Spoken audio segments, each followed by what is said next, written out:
Pour cette opération de dessoudage, nous allons utiliser une panne type tournevis de 6 mm de diamètre. On peut voir le circuit DIP 40 pattes qui va être dessoudé. La carte qui sert de support pour cet exercice est une carte de 1983, donc relativement fragile. C'est une Alice 4K. L'arrière du circuit imprimé montre qu'il n'y a aucun problème a priori pour le dessouder. La première étape va consister à utiliser de la dresse à dessouder de bonne qualité et pointer chaque soudure suffisamment longtemps pour que le maximum de soudure soit absorbé par la tresse. Il faut éventuellement, en fonction de la quantité de soudure, repasser plusieurs fois afin de s'assurer que la plupart de la soudure initiale soit retirée.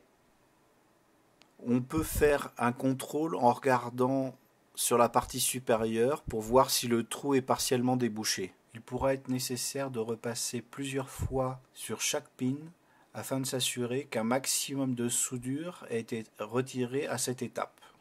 La température de fusion de la soudure au plomb étant de 180 degrés, la panne du fer a été réglée à 220 degrés, ce qui est largement suffisant pour obtenir le résultat souhaité. Il faut faire attention de ne pas trop appuyer sur la carte au risque d'endommager le vernis ou le circuit imprimé. L'étape suivante va consister dans le remplacement de la soudure existante, normalement à base de plomb puisque c'est une ancienne carte, par de la soudure basse température. Dans cet exemple, la soudure fond à 138 degrés. En conséquence, le fer a été réglé à 200 degrés, ce qui permet d'éviter les dégâts sur le circuit imprimé ainsi que sur le composant qu'on souhaite démonter avec un minimum de dégâts.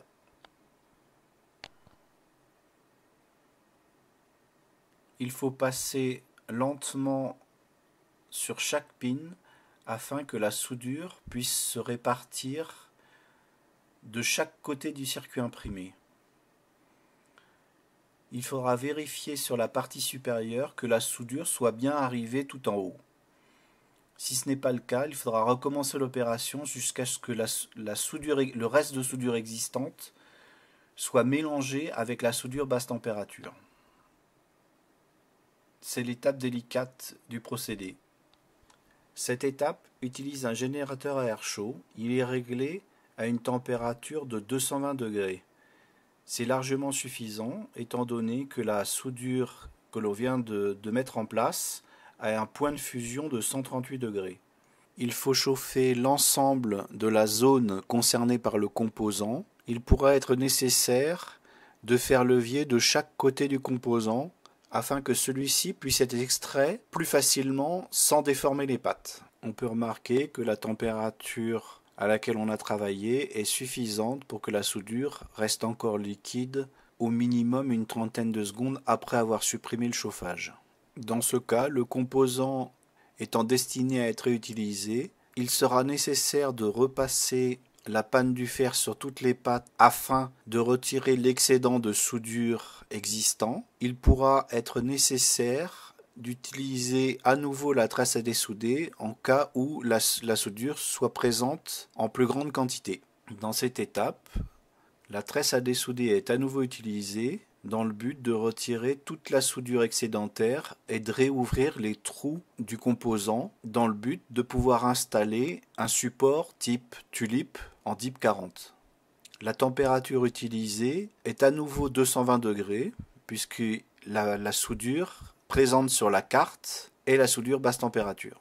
Pendant cette phase de débouchage des trous, l'utilisation de flux peut être très utile pour aider au débouchage complet des trous métallisés. Il ne faut pas hésiter à recommencer sur chaque trou et de chaque côté de la carte afin de faciliter l'extraction de la soudure restante. Il faut veiller à raccourcir régulièrement la tresse à dessouder afin que la chaleur ne parte pas inutilement dans la partie qui contient de la soudure. Maintenant, il reste à nettoyer l'ensemble de la carte, soit à l'aide d'alcool isopropylique, soit à l'aide d'alcool de type éthanol à 95 degrés. La brosse utilisée est une brosse antistatique afin de ne pas risquer d'endommager les autres composants de la carte. On peut voir le résultat final. Le vernis de la carte, malgré son âge, n'a pas subi de dégradation. Il sera donc possible de réinstaller un support DIP à cet emplacement. J'espère que cette vidéo vous aura été utile et n'hésitez pas à mettre en commentaire si vous souhaitez avoir d'autres informations ou des compléments.